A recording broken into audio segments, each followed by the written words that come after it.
Good morning. ഈ പുതിയ പ്രഭാതത്തിനായി ദൈവത്തെ സ്തുതിക്കുന്നു. ഈ രാവിലെ സമയം വെളിപ്പാട് പുസ്തകം 14-ാം അധ്യായം അതിൻ്റെ 1 മുതൽ ഉള്ള ചില വാക്യങ്ങൾ വായിക്കട്ടെ. 1-ാം വാക്യം: പിന്നെ ഞാൻ സിയോൻ മലയിൽ കുഞ്ഞാടും അവനോടുകൂടെ നെറ്റിയിൽ അവൻ്റെ നാമവും പിതാവിൻ്റെ നാമവും എഴുതിയിരിക്കുന്ന 144,000 പേരും നിൽക്കുന്നത് കണ്ടു.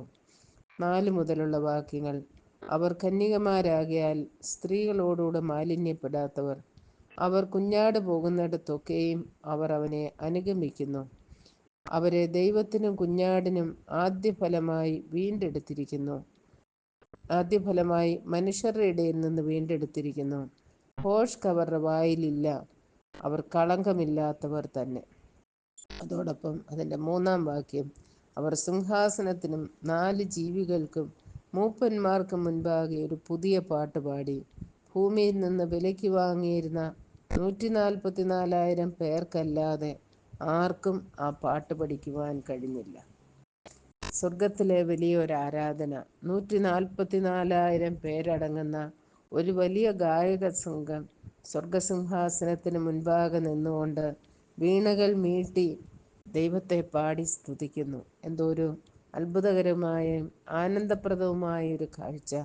ആ 144,000 പേരെക്കുറിച്ച് പറയുന്നത് അവരെ ദൈവത്തിനും കുഞ്ഞാടിനും ആദ്യഫലമായി മനുഷ്യരിൽ നിന്ന് വീണ്ടെടുത്തിരിക്കുന്നു. അതായത് ഒരാദ്യഫലമാണ് അവർ.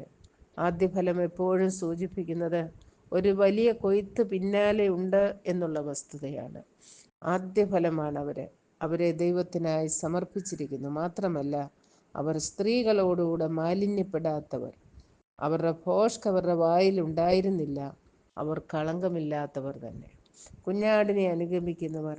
കുഞ്ഞാടിൻ്റെ നാമവും പിതാവിൻ്റെ നാമവും നെറ്റിയിൽ എഴുതപ്പെട്ട ആ വേർതിരിക്കപ്പെട്ട മുദ്രയേറ്റവരായ ആ സ്വർഗീയ സൈന്യത്തിൻ്റെ പ്രത്യേകതകളാണ്. അവർ മാലിന്യപ്പെടാത്തവരാണ്. അവരുടെ ജീവിതം വിശുദ്ധിയോടെ ദൈവത്തിനു വേണ്ടി സമർപ്പിച്ചവരാണ്. കർത്താവിനെ മാത്രം അംഗീകരിച്ച് കർത്താവിന് വേണ്ടി മാത്രം. ആ അപ്പോസ്തലനായ പൗലോസ് പറയുന്നുണ്ടല്ലോ, കർത്താവിന് വേണ്ടി നിർമ്മല കന്യയായി വിവാഹ നിശ്ചയം ചെയ്തിരിക്കുന്നവർ.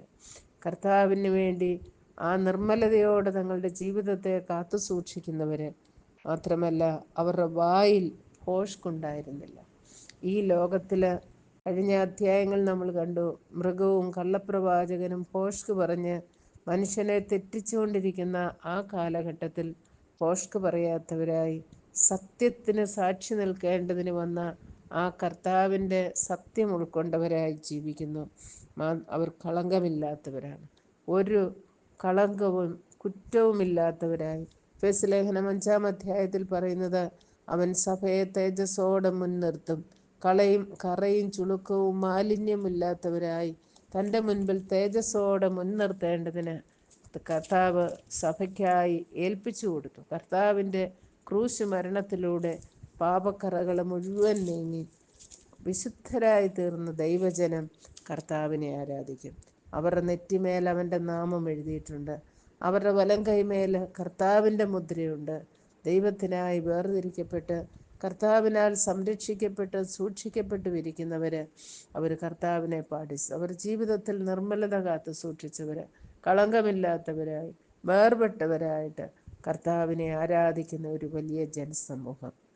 ആ ജനസമൂഹത്തോട് ചേർന്ന് നമുക്കും പറയാം, അവർ പാടുന്ന പാട്ട് പുതിയ പാട്ടാണ്. വരുവീൻ യഹോവയ്ക്ക് പാടുവീൻ. ഒരു പുതിയ പാട്ട് പാടുവാൻ സങ്കീർത്തനക്കാരൻ നമ്മെ ആഹ്വാനം ചെയ്യാണ്. നമ്മുടെ പുതിയ പാട്ട് എന്താണ്? നമ്മളെ അവൻ്റെ രക്തം കൊണ്ട് വിലയ്ക്ക് വാങ്ങി.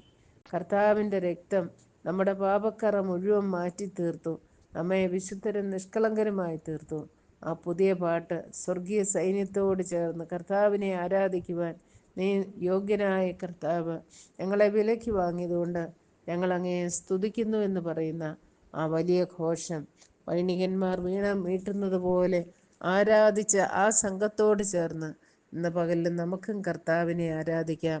അവൻ മാത്രമാണ് ആരാധനയ്ക്ക് യോഗ്യൻ. അവൻ മാത്രമാണ് സകലത്തിനും മീതെ ഉയർന്നിരിക്കുന്നവൻ. അവനെ പാടി സ്തുതിക്കാം. നമ്മുടെ ജീവിതത്തിൽ കളങ്കമില്ലാത്തവരും മാലിന്യപ്പെടാത്തവരുമായി നിഷ്കളങ്ക ഹൃദയത്തോടെ നിർമ്മലതയോടെ കർത്താവിനെ ആരാധിക്കുവാൻ മുഖാന്തരമായി തീരട്ടെ. ദൈവനാമം നമ്മിലൂടെ മഹത്വപ്പെടട്ടെ.